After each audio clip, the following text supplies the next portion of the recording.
So, welcome everybody to another episode of the Philosophy of Chillin. I'm your host, Dunlap the Connect. And as you can see, I am joined by somebody virtually. This person, I am going to pass over the mic so that they can introduce themselves, but this is going to be an amazing conversation. So I can't wait to get started. So without further ado, can you please introduce yourself to the people? Okay, greetings. I'm Fancy. My real name is Francesca Felder, and I'm the award-winning publisher and editor-in-chief of SWAGHer Magazine, where I'm also the lead publicist, as well as I'm also the hostess of CEO Chatter Live podcast. Okay. Yes, ma'am. We love a resume. So with that being said, first of all, the facets of what you do speak for themselves individually, but one of the main things that I was trying to encapsulate when it came to the topic of conversation was basically how you were able to not just integrate yourselves within these different facets of your creativity, but how you were able to maintain them confidently to a place where you're not just sustaining but thriving. At least from the outside looking in. With that being said, one thing that I truly loved was the branding of how you were able to encapsulate everything that you are passionate about within your magazine and the people that you bring to those different platforms featured within your pages. So, with that being said, I wanted to just make everything about the swagger, and that is the swag her coined Mhm. off of the swagger that you need to keep this business going and everything in between. So with that being said, my first question to you, how did you know when it was time for you to take action on the ideas that were coming to you? um, I think that I have always been an entrepreneur. So, to me, like, and I probably shouldn't. I know I shouldn't because my brother and I have talked about this. But just I'm always trying to monetize something. And Mm, but at the time, like in the case of SWAGHer, at the time, of course, we weren't. I was very new to business, but at the same time, I had like some little, like a candy business, an event planning business, and then with SWAGHer, it was just like I was at a point where I really didn't want to work for anyone. Like, I'm not gonna lie, even to this day, I still hate working for someone else. So I was at the point. I was only about 23, but I was at the point where I really just wanted to build something because I thought that, oh, it was going to happen overnight. So I thought I just had to start it and then it was gonna just take off and that would be that. Here we are 15 years later and it has not been an overnight process. But that is basically how I started. Just the desire to work for myself. and I know that journey, as you said, brings different revelations as you reach different stages. But for you, what was it like understanding that I have to be able to translate the ideas that I have to physical, either whether it be content, writing, or even structures of your magazine before they were published? What was it like trying to translate everything that you were? What was it like trying to translate your message into your actual products? Does that make sense? Yes. I would have to say it really wasn't difficult. Mm-hmm. And I think the reason why is because like Swagger really started from me. I mean, just as we're having conversation, at the time I was dancing at a strip club, working a job, going to school, and selling adult toys. And I would meet these affluent Black women, and they would share their stories with me.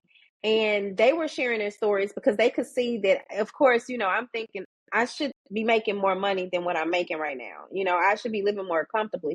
Keep in mind, I'm only 23, so I just think that I'm supposed to have everything together. And they could tell that I was getting impatient, and so they would share their stories. And so basically, I just started writing those stories, but there was also the element of the fact that I really wanted to be a publicist.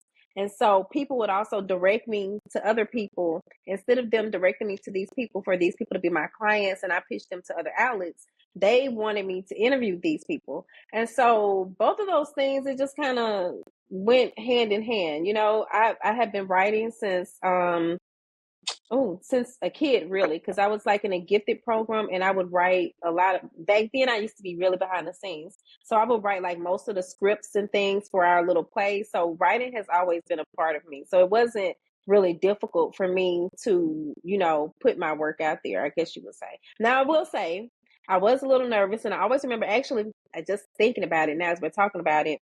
Initially I was not writing the articles. I was doing the interviews like and recording them, which is funny because now everything is video. But at that time it was more so like, everything was written. But I was afraid to write. Now that I'm thinking about it, I was afraid to write because I had no experience. I had never worked for another magazine. And I remember reaching out to someone on Twitter and asking her to check out my magazine and she was like, "It's good, but you ain't writing nothing." And I was like, "Oh, y'all want me to write this?" And so it just kind of took off from there. So now it's funny, just think about it. I thought it was one way, but as I started telling you about it, I'm like, hold on, don't forget about that time. So yeah. Well, that's amazing though, because that kind of gives you the space to reflect on all of your growth and everything of that sort. So with that being said, in light of that growth and kind of looking back to where you are now, how have you seen the pieces that you write evolve and develop into what they are now? I would have to say, because I'm still right now, but before I used to be so nervous, like, oh, are people gonna think this or are people gonna think that? But what I've really learned is a lot of my thoughts when I share them, there's somebody else out there that needs to hear them, or they want to say the same thing, but they're too afraid to say it. So just realizing that makes me be more transparent and open. So of course it could go wrong, but I feel like most times it goes right. Mm. What was it like kind of learning that lesson? Because I know even for myself today, I never thought I would be in a space where I would be comfortable speaking publicly, so frequently. And now it's to the fact of, or to the point where in which I'm just like, oh, okay, this is the opportunity you want me to do. Okay, let me get into the mindset to do it. Let me make sure I'm opening myself to receive not just the person that I'm interviewing, but understand their story as well to the best of my ability before I'm able to speak to them. So, kind of that preparation process when it comes to scouting out whether it be new vendors or new features for your magazine now. What has that process been like for you? I really try to like with our features and even anything that we do, I try to make certain that with everything that we do, that it's positive, that it's something that uplifts the Black community. Sometimes it may not be, how should I put it? Sometimes we can be a little ghetto, but even with that, it's Hey, we spent still like to uplift the community. You know what I mean? right. Like, so when I'm picking out features, like especially because most of our features, the majority of them are Black women, I'm going to be looking for other women that are known to uplift other women. Um, when I see all that cattiness and things like that, then I try to avoid people that align themselves with a lot of drama or mess because I don't want to be aligned with them, and I don't want that to be aligned with us. Everything that we try to do is make people feel good about themselves and show them that there's something better out there. That's how I'm always thinking about things. I love that. I love that for real because it takes a certain level of intentionality to protect that space, especially once you get past a level of exposure to your audience, and others as well. Hmm. So for you, what has it been like to make sure that not necessarily that the space is protected, but the mission as you're connecting with different individuals and trying to figure out who's right to actually, move forward with in the future. I do not like I'm a very positive person, and I feel like I can kind of pick up energy off of people. And when I sense that, the vibes don't feel right, then I'll just be like, okay, I don't think this will work. Like, for example, someone reached out to me that I had worked with in the past, and at the time they had like a lot of stuff going on with their brand, and it just made me realize like the way they approach me, I just didn't care for it. And I was just like, and I'm not normally that person because I'm a very easygoing person. I try to, see people and meet them where they're at. I'm just because I've just experienced too much in life to like be too high and mighty. But I can kind of tell like, hey, this doesn't seem like this is something that you need to do. This isn't gonna work out for your best interest. I could see it causing problems down the road because of just being affiliated with this person. So I was like, nah, I'm gonna pass on that. So that's kind of how I tend to do things. And then also we deal with I don't me personally, when people contact SWAGHer, they're usually going to go through someone else before they get to me. And I kind of have it set up that way because initially I used to be, as I said before, I used to be very behind the scenes. I used to be just very shy, I guess you'd say. And I have social anxiety. And so I would prefer that they talk to everybody else before it real like only if you need to talk to me or get to me, then you do that. When I'm choosing guests, a lot of the times, a lot of the publicists that I work with, I don't work with every publicist. I only work with a few and I deal with their clients. And then if there's someone that interests me, then I'll reach out to them. Oh, that's amazing. That especially gives you built-in boundaries with your business. That kind of helps, separate it distinctly from what's personally going on. So I Mm-hmm. definitely recommend that because that's a hard barrier to keep up. It's good. I mean, and I hate to say it, but it's also like so people don't always feel like, oh, well, she just didn't want to do it. Well, maybe the person before her, didn't think it was the best idea. You kind of put it off on them, but I mean, it is business at the end of the day. So, and you do have the right, to deny people or move forward with people. So, So going back to a little bit of the experience that really built the foundation behind SWAGHer. Um, Honestly, what really stuck out to me was not just the way in which you have the branding set up, but the way in which the structure is implemented to make sure it's appropriately highlighting the projects and the contributions that people have in terms to their work, whether it be for a professional business or creative professional, showing their portfolio. With that being said, when you were forming the idea behind SWAGHer, the mission, the vision. What was it from your personal experiences that informed you there's a need to put a spotlight on this type of action from specifically our Black women?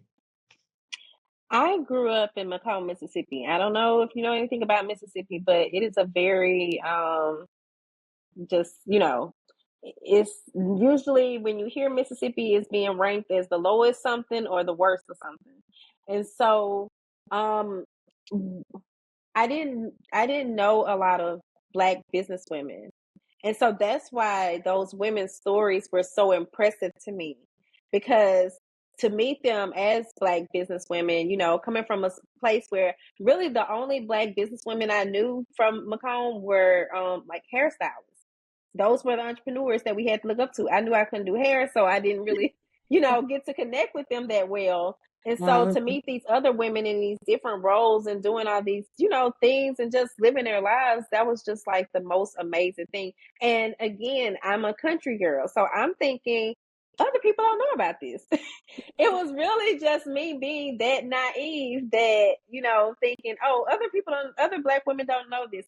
And I looked at the women in my family for one, and that was like one of my biggest inspirations. And it's crazy because I will say my family has not been the most supportive on this journey, but I wanted them to hear those stories so bad so that the women in my family could know that there is something more. And so that right there really motivated me for a really long time until I was just like, okay, y'all not gonna get on board. I'm about to keep it moving. So, but Yeah. yeah, but I mean, I'm glad that it got me started. Yeah, I definitely feel that, especially when it came to seeing a vision of what could be and then taking some action to make it real for somebody else, especially as you're experiencing it for yourself too, which is amazing because so many questions. Okay, okay, okay. Let me focus my brain a little bit before I get off track at the end of the day. Okay, so I truly appreciate the fact that you saw something and wanted to provide an example, even if it was outside of yourself. Because a lot of what I see, it can go either way depending on the spectrum of the person or entity.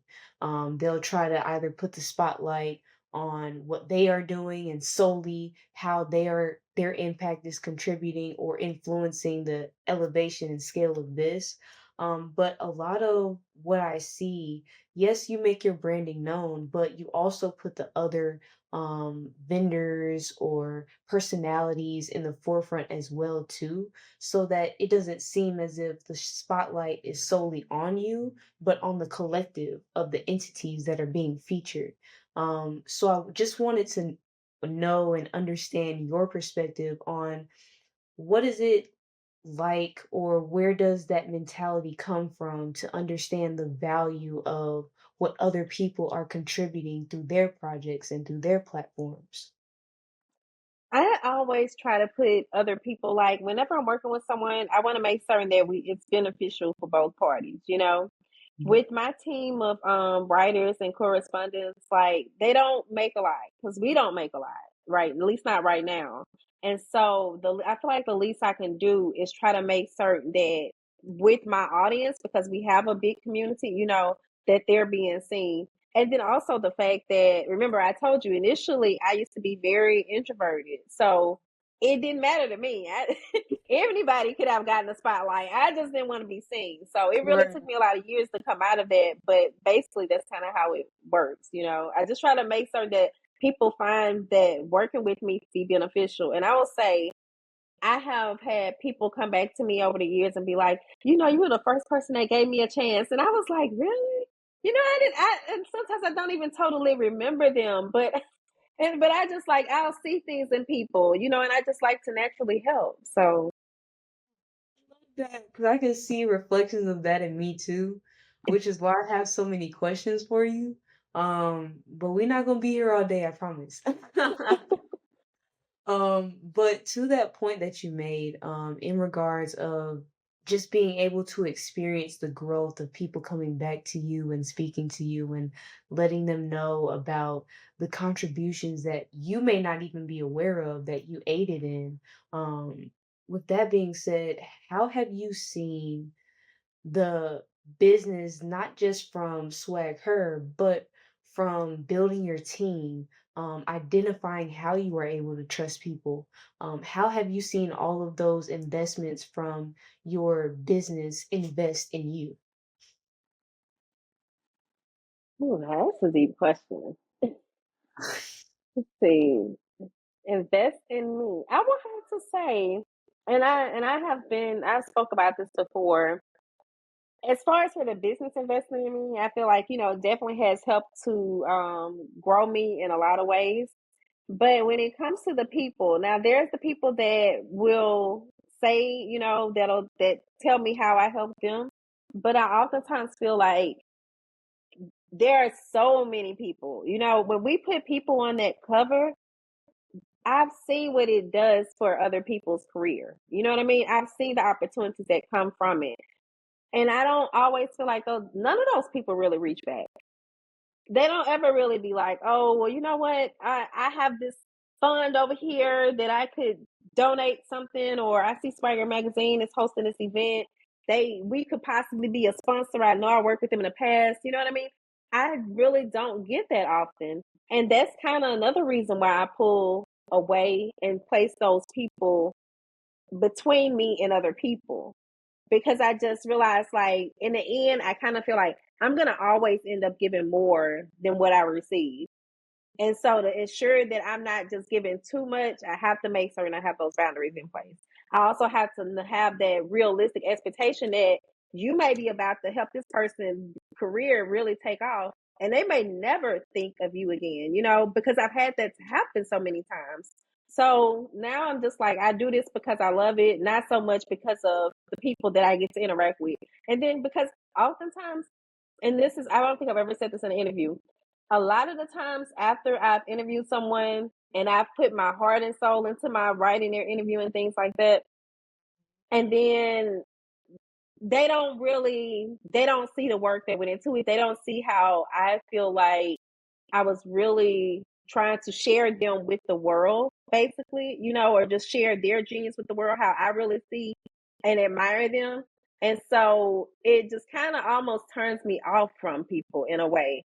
And so it just kind of gets to the point like, well, I'm like, okay, well, I did that. Now move on to the next person. And I hate to make it seem like it's like such a non-emotional type of thing, but it's just at times when dealing with, and I think it's kind of like oftentimes when it's the celebs, when we're dealing with like the everyday normal person who gets to share their story, it's a whole different story. Those are the people, those are the main ones who are really thinking about, sending me the messages, oh, years ago, da da da. It's the other people, I don't think they really see it, but I know that it helped them. So that's my little soapbox there. It's kind of a catch-22. I think I've kind of gotten over it, but at times it did used to really hurt because I would be really, I don't know, just I guess wanting to feel appreciated or something. It's not really like an approval thing, but it wasn't always there though. That's interesting, especially because that aspect of that development is still growing. Um, and that honestly is definitely appreciated because that's a part of that phase where you have to be in it and experience it to understand how you can navigate it. So the Yeah. fact that you have reached that is a testament to itself, first of all. So congratulations to you. Even though it may bring some stress with it too. Um, so with that being said, I promise I'm gonna ask a couple more questions and then we'll get to the last little bit of the interview. So, in terms of how you see the evolution and the innovation involved with how you can continue to progress within the space, what is your mindset fixated on? What are some aspects of the not necessarily just the business, but the relationship building, as you mentioned before, of continuing to make sure you're intentional with who you're collaborating with and making sure there's reciprocity in those collaborations. What's that overall vision for those next steps for you?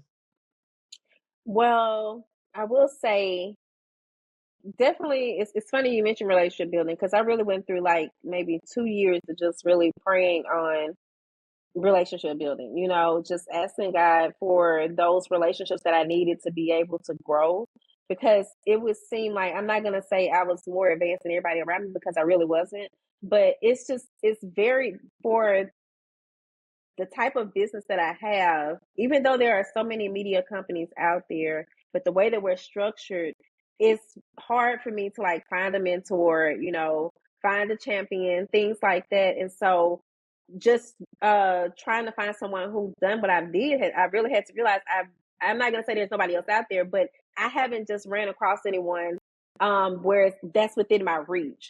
But I say that to say that is still something that I've been working on, but I feel like I see it going in a better direction right now. Like I've really been seeing a lot of improvement in that. Um, and then also just still trying to build that community with our audience. Because I would like for that to be stronger, a lot stronger actually. Um, and so like those things, and then the fact that, we SWAGHer is for the intentional Black woman who likes to keep it real. And then that's like the media side of things. But then we also still have our public relations boutique. And so with us having that, that's really what I would like to be, I guess you say, delving more into. Right now we currently don't have any clients for the public relations side of things, but that's what I really love doing that. And then also it's a higher ticket item. You know what I mean? Because people really don't want to pay for media; they just want you to feature them and go ahead on and the next person feature them. They're not asking, and so that's the thing. And then it's really hard to get Black business owners, and I don't care what anybody has to say about this, but it's hard to get them to see the value in advertising. You know, they just want to be on social media all day and think that that's going to be the end all of things, and that's not the case. And and so, like, little things like that is why I more so enjoy the PR aspect of things. But we've also we have our digital products.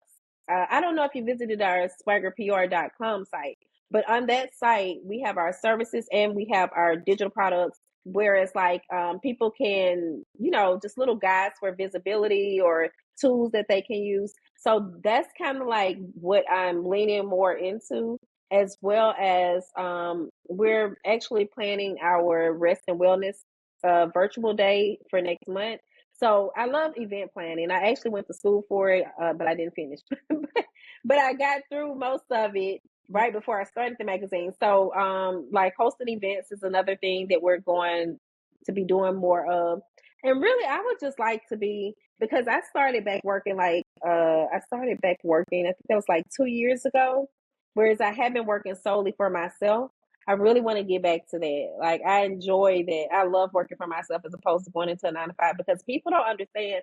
I get up at 4 in the morning so that I can at least spend 2 hours to work on SWAGHer Magazine before I go into a day job. Then I get off that job, and then I'm going to spend about 2 hours again trying to, and then I'm spending my weekends. And so I'm just like, and that's not enough time. Since I've been out for a summer break, just trying to, like, I'm realizing I'll be working from sun up to sundown, and I can do that. I've worked 24-hour days before with the magazine, just going, but that's because I love this type of work. I'm not gonna do this for anybody else. So, but I say all that to say, just I'm really ready to get back to that full time entrepreneurship. But I realize I think people need to start being more honest about what that really can look like, because you have to be smart about taking that leap. And in the past, I wasn't always smart, for one. And then it wasn't always something that I chose, but kind of something that just happened, like the last time that it did occur.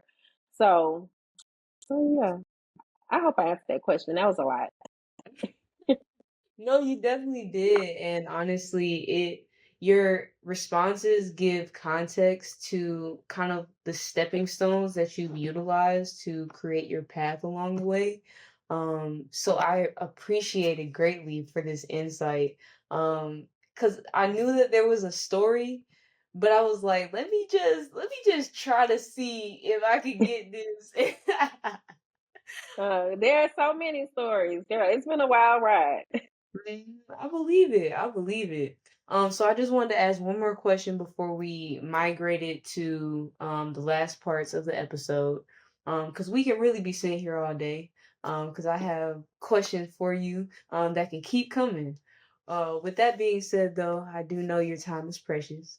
And I wanted to ask you in regards to really how you have been able to not necessarily just maintain, but continue to grow and sustain your ideas and concepts while being in this space and also um involving others on your team as well. What has it been like for you to protect your mental, physical, spiritual well-being as you've been trying to balance the spectrums of handling your business appropriately and just naturally growing through the obstacles that you've experienced? Hmm. I would have to say I have my VP of marketing, Jermel. He's been with me, as he say, the full 15 years. I say I think it might be 14 and a half. But my point is, he has always like been there for me, so he can tell like when I'm getting overwhelmed, and that kind of helps with things. If I need to pull away, it does help to have a team because I can then, just kind of task them out with things and take that time to myself. But actually I've been down an online editor for the past year, and so it's been really hard trying to balance that with also they call me a career changer, but I say I added a career because my job, I guess they don't think I still run the magazine. So trying to do both has been very challenging, but I've just really my whole thing is I don't want to say I've put all this time because I started the magazine I think at 25. I don't want to say I've spent my whole 30s and half my 20s, like I just wasted that time. So this has to work in my mind. That's how I see things. And so with that, that's just kind of how I keep moving forward. But having that team really does help a lot as well. Again, you open up a rabbit hole and I could go in there. Look, you're gonna have to have me back because I do have another podcast interview right after this one, but I would definitely love to come back. I'm enjoying your questions. Thank you. I greatly appreciate it, and I most definitely will be one of the ones that follow up with a response on, hey, next time you're available, let me know. Okay. But like I said, I know we could be sitting here all day, but it's almost that time for us to go. So what I like to do within the last couple minutes of each episode is really pass the mic over to you, and allow you to ask me any questions that pertain to the topic of conversation. Of course, it was coined after your beautiful creation, SWAGHer, but a lot of what I've been trying to ask really pertains to how you've been able to maintain that energy and that intentionality as you have been building your entity. So whether the questions are pertaining to that or something outside of it, whatever, please let me know and I'm here for all of it. Okay. Wow, you gave me the mic on your podcast. Okay. I gotta think because I'm just thinking like, so what what is your definition of chilling? Like, how would you define that? Because I feel like, and I especially in this day and age, especially when you think of like the dating world, that can go so many ways. So when you say chilling, I'm just curious, like when you were thinking of it, how would you describe it? Um, Honestly, the way in which I have acted it out, and how I try to articulate it is essentially being able to grab onto principles and understandings that you go through internally, that help you navigate or control your reactions to what's happening around you externally. I say that to say a lot of the times I'm doing a lot of things at once. And sometimes in those, brief moments of either communicating between one person or physically having to go to a location to, be present with another, sometimes in that in between space, it'll look like someone's doing nothing. And a lot of times people are just like, well, what are you doing? What are you doing?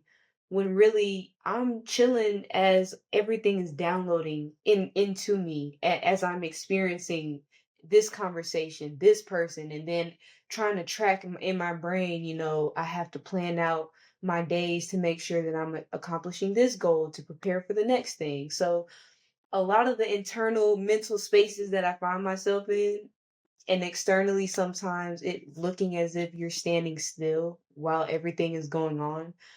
That was how I tried to, depict the word chilling because I'm not really not doing nothing. I'm doing a little bit of everything, but I'm trying to handle it one step at a time.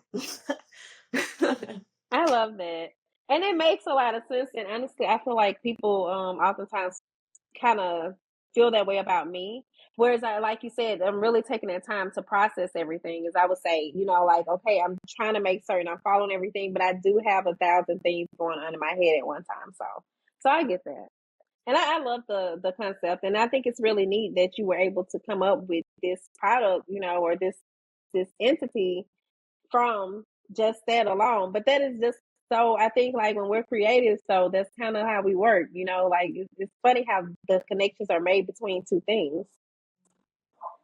Appreciate that recognition because honestly, it really just came from people catching me in those processing moments, and they'll be like, You just been standing here for the last 5 minutes. And I'm just like, you think I just been standing here for the last 5 minutes? These the only 5 minutes I got. I get it. Yes, ma'am. Are there any other questions that you may have for me?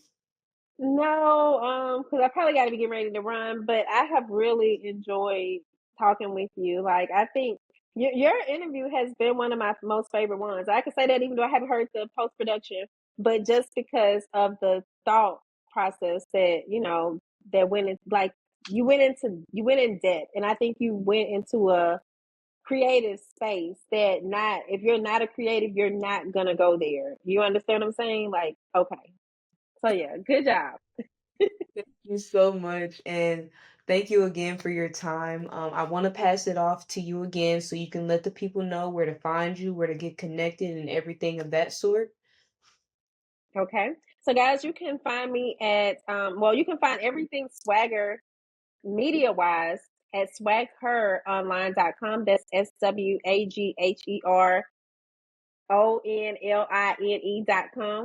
And then we're SWAGHer Magazine across all social medias. As for me, I am Fancy SWAGHer across all social media.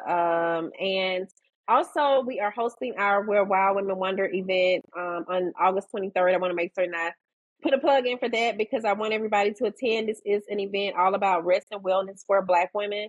And so that's going to be from 11 to 2. It will be virtual. And I just hope that, you guys will come out and support. It's going to be free. You can watch it. I think we're going to be streaming it from our Facebook page, so you can watch it there or any of our social media networks. Thanks. Oh, one last thing. Because I'll be forgetting my podcast. Do check out CEO Chatter Live podcast. It is on Spotify, Apple Music, and most places that you can find podcasts at as well. Okay, now thank you, Dunlap. Well, thank you again. I greatly appreciate it. And if y'all did not catch that information, it will be included below. So thank you, thank you, thank you. But I've been Dunlap the Connect. This has also been Fancy? yes, ma'am. And we out of here. Peace. Peace and blessings.